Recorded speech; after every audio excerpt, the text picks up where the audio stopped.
It's like the first actual warm day that it's been in a while. Like, I don't even have a sweater on. I might put my sweater on just because you know grocery stores be cold, but like, look how blue and pretty. I think spring is finally here, guys. My ring keeps like reflecting and making rainbows in my car. Look at her.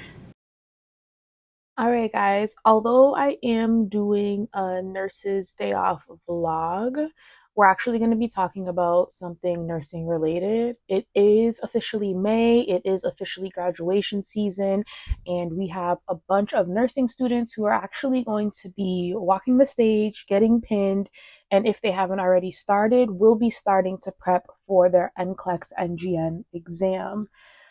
I have been a nurse for 6.5, 7 years at this point. I did take the OG Nclex, but I have done some research in regards to Nclex NGN.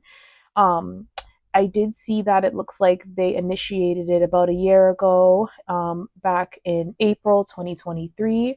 And I went ahead and I did some research to kind of figure out the changes and what to expect on your upcoming NCLEX exam. So if that's something that you're interested in hearing about, continue listening on and watching through my vlog. I do plan on uploading videos over the coming weeks about different topics that come up on NCLEX, different diagnoses, different ways that I went about studying for my NCLEX. Again, I did not take the NGN NCLEX, but I will say that studying for NCLEX is studying for NCLEX. It's just that they've switched it up a little bit. So let's get right into it. This is going to be like a cliff notes, and I'll give more information in videos to follow. Clinical judgment is about 46% of all tasks performed by novice nurses. There have been reports per management and hiring staff that they are not pleased with the lack of clinical judgment that novice nurses have. Now, as a nurse who has been in the game for a little bit, it's expected for new grad nurses to not have all the clinical judgment they need because they haven't been on the floor or in the clinical setting long enough. Due to this, they have increased the amount of clinical judgment based questions that will be on NCLEX. So let's get into everything new that I have found in my research. So there have been many changes. This is not all the changes. These are the ones that I have read most about. The old school scoring system for NCLEX is the dichotomous scoring, which is literally correct versus incorrect. That has changed. There are partial credit scoring available currently on NCLEX NGN.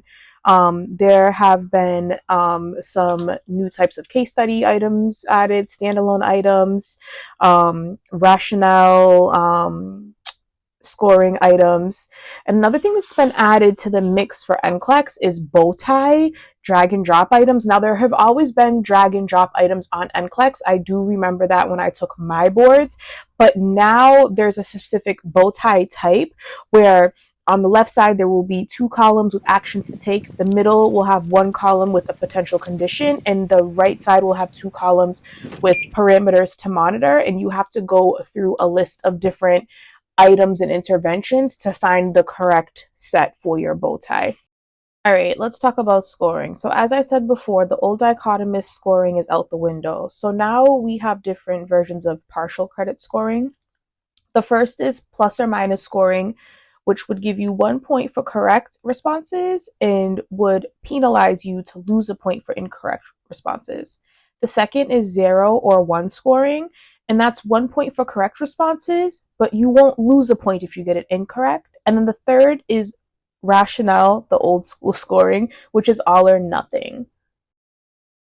Now, I understand that this is a lot of information and it can be overwhelming, and it's probably more confusing because you see me just yapping in the background about something totally different that's muted, but bear with me.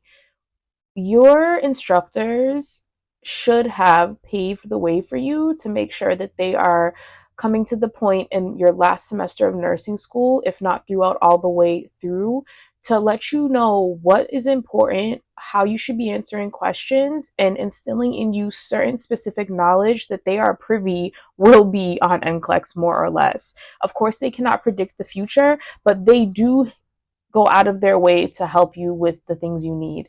With that being said, as a nurse who is in the field and who was a nursing student once, I am happy to go ahead and talk about the things that I have done in videos to follow. To end out this video, I'll go ahead and say that the Saunders Comprehensive Review is a great reference for Nclex prep. I highly recommend it. You don't need to get the newest one. You can get an old version so cheap off of Amazon that's used. I used UWorld.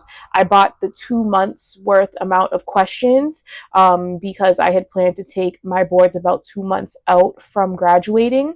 And just making sure that you know certain lab values and certain medications, just so that if it comes up while you're testing, you have a little bit of background knowledge.